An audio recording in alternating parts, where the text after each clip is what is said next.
아멘. 제가 대학교 4학년 때였어요. 목회 실습이라는 과목을 듣게 됐어요. 다 들어야 하는데 제 원래 전공이 기독교 교육이었어요. 학부 때. 뭐냐면 목회 현장, 교육 현장에 가서 2주간 실습을 하는 거예요. 이제 그 교육 현장 목회 실습지를 정해야 하는데 어떻게 하다가 제가 우연히 듣게 된 아주 특이한 목회 현장을 알게 됐어요. 거기가 어디냐면 동두천 미군 기지가 있는 미군 기지 앞에 있는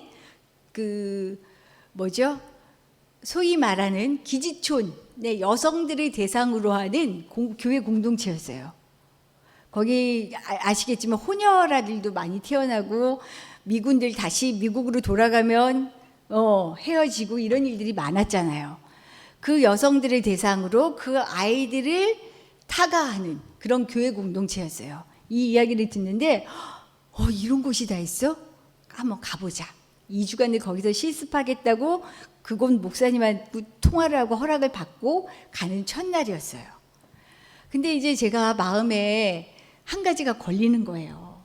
뭐냐면 제가 특별히 예쁘지는 않지만 그리고 내가 그 여성들한테 뭔가 우월의식을 가지고 선교하면 안 되는데 그렇잖아요. 그렇죠? 내가 이 여성들과 다르지 않다라는 걸 잘 마음에 진짜 간직하고 일을 해야 하는데 그래서 기도하고 버스를 타고 1시간 반인데요. 제가 기도를 진짜 제 기억에는 1시도 안 쉬고 기도했던 것 같아요. 하나님, 나는 이 여인들과 다르지 않습니다. 나는 이 여인들과 다르지 않습니다. 이들을 정말로 하나님 똑같은 마음으로 선교할 수 있게 해주십시오 하고 기도하고 딱 그곳을 갔어요. 정류장에서 내렸어요. 그리고 이제 좀 걸어가야 돼요. 걸어가는데 횡단보도를 하나 건너야 되더라고요. 저 혼자 서 있고 반대편에 미군 같아요. 한 명이 딱 서 있어요. 드디어 파란불이 켜졌습니다. 쫙 이렇게 서로 건너죠.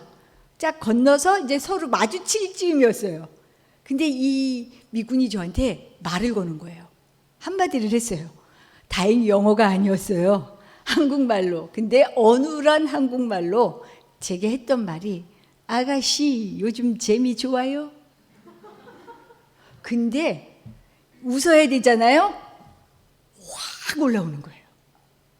진짜 놀랐어요. 저 별로 욱하는 성격이 아니거든요. 근데 확 올라오면서 제가 뒤로 딱 돌아봤어요. 마음이 거기 뛰어가고 싶은 거야. 그 사람 쫓아가고 싶은 거예요. 그리고 하고 싶은 말이 이만큼 올라왔어요. 뭐였게요? 당신 날 뭘로 보고 하는 소리예요? 내가 여기서 일하는 여자처럼 보여요? 이 마음이 진짜 이만큼 올라오는 거예요. 근데 그 순간 아시겠죠? 제게 또 다른 소리가 들리는 거예요. 너 여기까지다. 네 한계가 여기까지야. 너 이때껏 무슨 기도했어?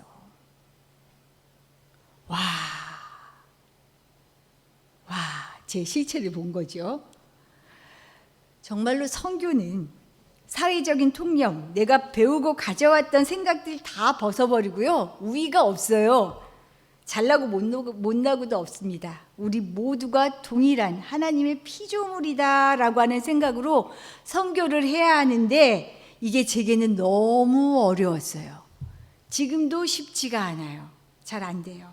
그런데 우리 예수님은 편견이 없으시더라고요. 우리 예수님은요, 더 깊은 죄인, 몹쓸 죄인, 좀 더 나은 죄인, 구분이 없는 거예요. 전 이 예수님이 그렇게 좋더라고요. 오늘 이 말씀, 어떤 죄인이든 가리지 않고 똑같이 하나님 아버지 앞에서 우리 예수님의 목적은 뭐냐면요, 모두가 성령으로 진심을 가지고 하나님 앞에 예배드리는 사람, 이 사람을 세우는 것, 이 예배자가 되게 하는 것, 이게 하나님 우리 예수님에게는 유일한 관심이고 목적이신 거예요. 그래서 오늘 이 본문을 선택했어요. 우리 예수님이 이런 기대를 가지고 이 사마리아 여인을 만나신 거거든요. 그래서 저는 오늘 우리 긴 대화의 내용들이 사실은 앞에 쭉 나오고 뒤에도 더 내용이 나오잖아요. 그런데 키포인트가 되는 말씀만 오늘 읽었고요. 이 만남의 과정을 한번 보면서요, 2가지를 꼭 생각했으면 좋겠어요. 먼저는요, 나 역시 반드시 변하지 않으면 안 되는 사마리아 여인들과 전혀 다르지 않은 죄인이다라는 사실이 깨달아질 수 있기를 바랍니다. 그리고요, 이 사실이 깨달아졌다면, 내가 죄인이다 라는 사실이 깨달아졌다면요, 이제 변해야 될 거 아니에요. 오늘 제목이 뭐죠? 환골탈태. 뼈가 바뀌고요, 모양이 변해진, 진짜 뼈를 깎는 변화가 있어지는 거거든요. 우리 이거 기대하면서 사는 사람 아니에요. 예수 믿는 사람들. 예수님처럼 되고 싶은 사람들 아니에요. 예수처럼 살고 싶은 사람들 아니에요. 이렇게 변하기 위해서는 우리가 어떻게 결단하며 살아야 하는지를 돌아볼 수 있는 시간, 이 두 가지를 깊이 돌아볼 수 있는 시간 되기를 바랍니다. 먼저요, 어느 누구도 예외 없이요, 우리 역시 사마리아 여인처럼 진짜가 아닌 가짜를 붙잡고 늘 공허하고 외롭게 불안해하고 두려워하면서 살아갈 수밖에 없는 우리가 죄인이다라는 사실을 인정하시기 바랍니다. 불안하지 않은 분 없지요? 초조하지 않은 분 없지요? 두렵지 않은 분 없을걸요? 내가 진짜 나는 옳아라고 확신하며 살아가는 사람이 그렇게 많지 않아요. 왜요? 우리가 늘 불완전한 세상 속에서 살고 있거든요. 오늘 말씀을 살펴보면서 돌아보도록 할게요. 예수님이 제자들하고 가고 있었어요. 목적지는 갈릴리를 가야 하는데 사마리아를 지금 거쳐서 가기로 작정하셨어요. 그래서 사마리아 땅에 지금 갔어요. 근데 제자들은 먹을 걸 좀 구해야겠다 하고 동네로 갔고요. 예수님 혼자 사마리아 수가라는 성에 우물 곁에 앉아서 좀 쉬고 계셨어요. 쉬고 계시는데 이때 누가 나오죠? 이 여인이 물을 기르러 나와요. 이야기가 되려면 구성이 딱 돼야 되잖아요. 이 여인이 물을 기르러 나옵니다.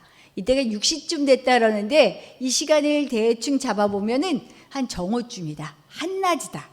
예, 이렇게 볼 수 있어요. 사막에서 한낮? 나오기 힘든 시간이죠. 근데 이때 이 여인이 나오니까 예수님도 지치셨잖아요. 여인에게 말을 시켜요. 나에게 물 좀 달라. 목마르니까 물 좀 달라 그러고 물 기르는 사람이 있으니까 물 달라는 거 어떻게 보면 특별한 일이 아니죠. 근데 사실 이 상황에서, 당시 상황에서는 아주 특별한 일이었어요. 그게 특별한 이유가 우리 오늘 9절 말씀 한번 볼게요. 9절 말씀 같이 읽어보겠습니다. 사마리아 여자가 이르되 사마리아 여인 나에게 물을 달라 하나이까 하니 이는 유대인이 사마리아인과 상종하지 아니함이로라. 당시 유대인은요, 사마리아인과 상종하지 않았어요. 여기에는요, 역사적인 갈등이 뿌리박고 있었어요. 그래서 제가 역사 이야기로 잠깐 넘어갈게요. 우리도 남북이 나뉘어졌죠. 예, 이스라엘은 더 먼저 훨씬 전이었어요. 북이스라엘과 남유다로 나눠졌어요. 그런데 북이스라엘이 먼저 멸망당해요.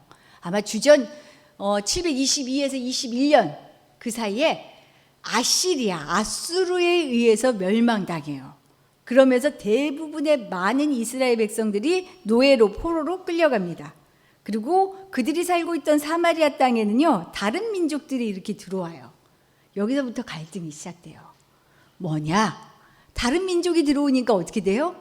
문화도 섞이고요, 종교도 섞여요, 생각도 섞이고요, 혼합이 되어져 버린 거예요. 유일신 여호와를 섬기는 이스라엘 백성들에게는 치명적인 얘기죠. 그러니 유대인들이 볼 때는 이거 상종 못할 섞여진 정통성을 잃어버린 사람들이에요. 그런데 여기서 끝나지 않아요. 그러고 나서 한 140년이 흐르고 난 다음에 남유다가 바벨론에 의해서 망해요. 망하는데 그리고 나서도 이 사람들도 바벨론으로 포로로 잡혀가죠. 바벨론 포로로 잡혀가는데 그 유명한 다니엘이라든지 이 사람들이 그 포로로 잡혀갔던 인물이거든요. 그러고 난 다음에 70년이 흘렀어요. 북이스라엘이 망하고 대략 210년쯤 흘렀죠. 그때 바벨론도 페르시아라고 하는 나라에 의해서 망해요. 이제 역사의 패권이 바뀌기 시작합니다. 이때 유명한 페르시아의 왕이 누구냐면 고레스. 우리 세계사 시간에 들어보지 않으셨어요? 저 고레스 칙령 아주 많이 들어보셨을 거예요. 내용은 기억 안 나도 우리 세연이도 아마 이제 역사 시간에, 세계사 시간에 배우지 않을까 싶어요. 이때 고레스가 나오는데, 고레스는 다른 침략자의 나라의 왕들하고 조금 다른 정책을 펴요. 뭐냐면 경제적으로도 너네가 종교적으로도 좀 낮게 살면 더 좋겠다 싶어요. 각자의 나라로 가서. 왜? 조공도 많이 받아들이고요. 니네 종교로 우리 위해서 기도 많이 해 하면서 겉으로는 관대한 척하면서 뽑을 건 다 뽑는 그런 정책을 피죠. 그렇게 해서 이스라엘 사람들이 이때 고레스 왕에게서 나라로 다 돌아갈 수 있게 되었어요. 이때 뭐냐면 성벽도 무너진 그 예루살렘 성벽도 다시 짓고, 성전도 무너졌지? 다시 지어. 우리가 도와줄게. 기물들까지 다 돌려보내요. 오, 아싸, 이때지요. 유대 입장에서는. 근데 우리 에스라, 에스더 이 두 선지자가요, 사실은 이 시기에 성벽을 재건하고 성전을 재건하는 시대에 쓰임받았던 선지자거든요. 이때 보면 나오는 내용 중에 사마리아인들이 성전을 짓는 걸, 성벽 짓는 걸 방해했더라, 뭐 이런 게 나와요. 사마리아의 누구 이거예요. 사마리아는 싫은 거예요. 유대가 이렇게 자기들의 성전을 짓고 성벽을 짓고 새롭게 세워지는 게 싫은 거예요. 왜요? 분단의 세월 동안에 깊어진 골 때문에 그들이 우리 민족이라는 의식보다 서로 적대적이에요. 상대하기 싫은 거예요. 그래서 어때요? 방해하는 거죠. 그러니 유대인들이 볼 때 사마리아인은 정통성도 잃어버린 호남 민족인데다가 우리의 그 신앙의 재건까지 막아버리는 진짜 상종 못할 인간들이죠. 이런 정도 되면 유대인들은 대부분 사마리아 사람들한테 말 안 겁니다. 그 땅을 지나가야 되면요, 돌아서 딴 길로 가요. 이 정도로 골이 깊어진 상황이었어요. 그런데 유대인이 사마리아 여인에게, 이 예수라는 청년이요, 여인에게 물을 좀 달라라고 지금 물어보는 거예요. 띵요. 이 여인이 볼 때는 희한한 거예요. 이상하네 하는데, 우리 예수님 성품 좀 잘 알지 않으세요? 가끔 뻔뻔하게 나오시고요, 가끔 이렇게 예상 못한 얘기들을 하셔요. 물을 달라 하면 달라는 사람이 좀 이렇게 나긋나긋하게 얘기하셔야 되잖아요. 물을 좀 주시겠어요? 내가 목말라요. 뭐 이렇게 나와야 물 줄 맛도 나죠. 근데 예수님이 뭐라 그러냐면요, 너 내가 누군지 알면 네가 나한테 물 달라고 할걸? 이러는 거예요. 어이없어. 그렇죠? 이 여인도 어이없었던 것 같아요. 이 여인이 뭐라 그러냐면요, 11절에 보면 당장에 그래요. 참, 물기를 그릇도 없으면서. 우물교친이 두레박이 있어야 돼요. 특별한 물기를 그릇이 있어야 되는데 그릇도 안 갖추고 기본도 안 갖춘 사람이 와서 물 달라고 하면서 너 알고 보면 내가 너한테 물 줘야 될 사람이야, 이러고 있는 거예요. 이 여인이 기가 막히는 거죠. 그래서 이때다 싶었던 것 같아요. 이 여인이요, 맨날 유대인들이 잘난 척 했잖아요. 우리가 정통적으로 맞는 사람이야, 우리 신앙이 맞아, 너네 틀렸어, 늘 잘난 척했던 유대인에게 한 방 먹이고 싶었던 것 같아요. 그래서 얘기합니다. 야, 사실은 우리가 진짜야 하면서 야곱의 우물에 대해서 얘기해요. 12절에 보면 쭉 그 이야기가 나와요. 우물이 뭐예요? 사막지대에서는 우물은 오아시스예요. 온 종족이 먹고 살아가는 근거예요. 목축도 농사도 전부 어떻게 해요? 물이 있어야 하잖아요. 근데 너희들이 야곱의 후손이라고 생각하지? 사실 우리도 야곱의 후손이야. 그리고 실제적으로 이 우물을 먹고 살아갈 근거는 우리가 지금 갖고 있다고 하면서 지금 자랑을 하는 거예요. 그러면서 뭐라 그러냐면 두레박도 없이 물을 달라고 하면서 내가 너한테 물 줘야 되는 존재인데 라고 잘난 척하니까 하는 소리가, 그럼 네가 야곱보다 더 커? 12절에 그렇게 물어봐요. 그럼 예수 당신이 야곱보다 위대한 사람입니까? 라고 물어보는 거예요. 여기가 핵심 포인트예요, 오늘 말씀에. 이 여인이 이제까지 배우고 믿고 따라왔던 가치는요, 자기 민족의 전통에 있었어요. 그렇죠? 자기가 자라고 살아온 땅의 사회 문화적인 영향 안 만든 사람이 있나요? 아니요, 아무도 없어요. 당연히 받는 것입니다. 그런데요, 여기서 주의할 건 있어요. 내 몸의 배인 당연함이요, 나로 진리를 보게 하는 걸 막는 순간이 있어요. 내가 생각할 때 이거 진짠데, 이것만이 길인데 라고 생각하는 게요, 사실은 길이 아닌 경우가 있어요. 이걸 봐야 돼요. 예수님 시대가 왔으니까 이제 모세와 야곱 이야기는 어떻게 해요? 이제 거기까지예요. 이걸 완성하러 오신 분이잖아요, 예수님이. 그랬는데도 모세 야곱을 들먹이면 내가 진짜야, 네가 진짜야, 내가 진짜라니까, 내가 맞다니까 이러고 있으니 예수님이 이제 여기서 스탑 시킬 때가 온 거죠. 그래서 말씀하십니다. 네가 그렇게 신뢰하고 믿고 감사하던 이 물 먹어봐. 또 목마르다? 근데 내가 주는 물을 먹으면 다시 목마르지 않아. 이 여인의 입장에서 어떨까요? 믿어지세요? 목마르지 않는 물이 있다라는 게 믿어지세요? 이 여인은 아주 솔직해요. 있는 그대로 알아요. 그런 물이 있을까 싶었던 것 같아요. 근데 그런 물이 있다면 이 물 안 놓치고 싶은 것 같아요. 뭐라 그러냐면 그 물 나 좀 주세요 그래요. 사람이 그래요. 이 물 나 주세요. 있다면. 이거는 무슨 말이냐면요, 아직은 믿어지지는 않지만 이 물이 있다면 꼭 갖고 싶다는 말이에요. 왜? 나는 필요하거든요. 15절에 나오는 것처럼요, 그런 물을 내게 주사 목마르지도 않고 또 여기 물 길러 나오지 않게 하옵소서라고 얘기해요. 이 말은 뭐냐면요, 살자니 물 필요해요, 안 필요해요? 필요해요.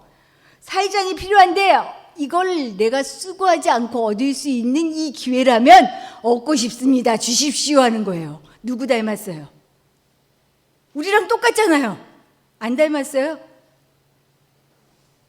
예수님이 나 필요할 때 얼마나 많이 요구돼요. 이때를 따라 우리 아들 대학 보내주세요. 취직시켜주세요. 좋은 사람 만나게 해주세요. 돈 이때 벌어야 돼요. 돈, 집이 지금 이만한 게 필요해요. 끝도 없어요. 끝도. 우리 그렇게 살고 있어요, 그냥. 맞죠? 지금 이 여인이요, 그랬다고요. 내가 원하는 일들이 때에 따라 잘 되게 해주는 필요를 따른 예수님이 지금 보여진 거예요. 혹시 기회 놓치고 싶지 않고 포기하고 싶지 않았죠. 하지만 잘 알고 있는 것처럼 이건 주객이 전도돼 있어요. 변화를 해야 한다면요, 변화는 주체가 있고요, 어떻게 변화해야 되는지 목표가 분명히 있어요. 이 여인은 자기가 변할 생각이 지금 어때요? 없어요. 예수님이 나의 필요에 따라 변해주기를 바라는 거죠. 꼭 우리랑 똑같잖아요. 그렇죠? 하지만 잘 알고 있듯이 예수님은 지금 물리적인 물을 얘기하신 게 아니에요. 영원한 생명의 물, 영적 갈증을 해소할 물을 말씀하신 거죠. 이쯤 되니까 이번에는 예수님이요, 이 여인의 마음에 진짜 깊은 곳으로 들어갑니다. 이 여인이 진짜 뭐 때문에 목말라 하는지, 뭐에 갈증하는지를 이제 딱 보여주기, 정면으로 이제 너가 볼 때가 됐다라고 얘기하시면서 물어보는 게 남편을 불러오라. 여인이 뭐라고 대답하게요? 없어요. 와, 나 이렇게 뻔뻔한 여인 처음 봤어요.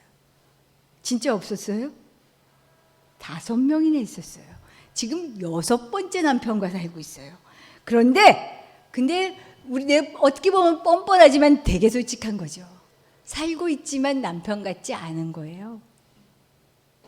남편이면 다른 사람 다 나 안 믿어줘도 믿어주고 의지할 수 있는 사람이 남편이잖아요. 그리고 아내잖아요. 아니, 없어요.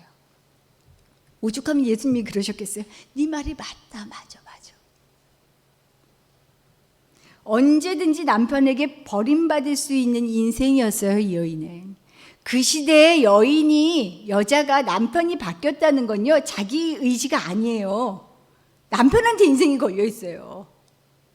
남자가 결정해서 나 이 여자랑 살기 싫어. 지금도 중동 지역에는 그런 문화 많잖아요. 싫어 그러면요, 뭐 누명을 어떻게 씌우든 진짜 끔찍한 영화를 한번 본 적이 있어요. 그래서 자기 아내를 돌에 맞아 죽게 하는, 그리고 다른 여인과, 와, 무섭더라고요. 이 여인은 지금 언제 남편이 나를 버릴지 알 수 없어요. 불안해요. 그냥 남편이 없는 것이면 낫죠. 아유, 이런 말 해도 되는지 모르겠는데 나이 좀 드니까요. 가끔 남편이 이렇게 좀 떨어져 있을 때 편해요. 밥도 안 차리고. 그렇죠. 제 로망이 제가 웃으면서 주말 부부인데 이건 안 되겠지, 목사라. 그냥 남편만 없는 걸로 끝이 아니에요. 이때는 여인들이 생계를 유지할 힘이 없어요. 남편만 의지하고 사는 거거든요. 다 끊어졌다는 거예요. 여인한테 지금 이걸 보여주고 계셔요. 그치, 불안하지? 두렵지? 언제 내쳐질지 알 수가 없지? 너 지금 이걸로 목마르잖아. 너 이것 때문에 죽을 것 같잖아. 숨이 턱턱 막히잖아. 어떻게 살래? 뭘 바라면서 살래? 살아간다는 것 수없이 많은 난관으로 두려움과 불안에 떨게 해요. 때마다 통과해야 하는 일들이 넘쳐납니다. 그래서 우리 흔히 말하잖아요. 힘들어 죽겠어. 힘들다. 진짜 힘들어요, 사실. 힘들다는 생각하지 못했던 문제들이 나이를 먹고 연수를 갈수록 점점 다가와요. 사실이에요. 불안하고 두렵습니다. 이런 점에서 우리가 사마리아 여인과 전혀 다르지 않아요. 많이 가지고 누리면 그게 행복인 줄 착각하면서 살아요. 그래서요, 내가 가진 것 많아야 된다고 생각하고 헛물을 켜면서 산다는 거예요. 진짜 내가 살면서 가져야 되는 찾아야 하는 거를 모르고요. 다른 거 가짜를 진짜인 것처럼 속으며 살고 있다는 거죠. 그리심산도 아니고 예루살렘도 아니다. 중요한 건 어디서 예배를 드리느냐가 아니고 어떻게 드리느냐다. 하고 놀란 거죠. 맞구나. 내가 헛물 켰구나. 내가 무엇을 예배를 어디서 드려야 한다는 그 깊은 골에 빠져 있었는데 그게 아니었구나. 생각의 전환. 내가 상상하지도 못했던 하나님의 그 생각, 이거를 받아들일 수 있게 된 거예요. 그걸 보게 된 거죠. 근데 그게 오늘 본문의 말씀이에요. 23절에서 24절에 우리 같이 읽어볼까요? 아버지께 참되게 예배하는 자들은 영과 진리로 아버지께서는 자기에게 이렇게 예배하는 자들을 찾으시느니라. 하나님은 영이시니 예배하는 자가 진리로 예배할지니라. 주님의 관심은 누가 옳고 그름 일도 없어요. 누구 편에 드는 것 관심 일도 없어요. 주님의 관심은 오직 그의 관심은요, 성령으로 진심으로 예배 드리는 그 예배자를 찾으시는 거예요. 아버지의 자녀를 찾으시는 거예요. 여기에 관심이 있어요. 관심의 포커스가 바뀌어지면요, 엉뚱한 짓 해요. 이게 옳으니 저게 옳으니 여기서 예배드려 저것이. 지금 하나님께서 우리에게 포커스를 제대로 맞추라고 하는 시기예요. 코로나19.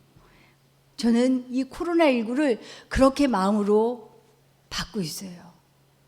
한국교회 미쳤지? 관심이 어디 있어? 진짜 사람 살리는 거에 있어? 예배자를 찾는 데에 있어? 헛물 켜고 있는 거 아니야? 멋진 공간? 화려한 그 무슨 축제? 나 일도 관심 없어. 들리지 않으세요? 두렵잖아요. 겁나잖아요. 지금이 바로 영과 진리로 예배할 때라는 것을 기억하시기 바랍니다. 이것을 하기 위해서는요, 하나님 앞에, 말씀이신 주님 앞에 늘 꿇어 엎드려 나를 보아야 해요. 내가 죄인입니다. 나의 생각들을 뒤집어 놓으시고 내 껍데기를 벗게 해주십시오.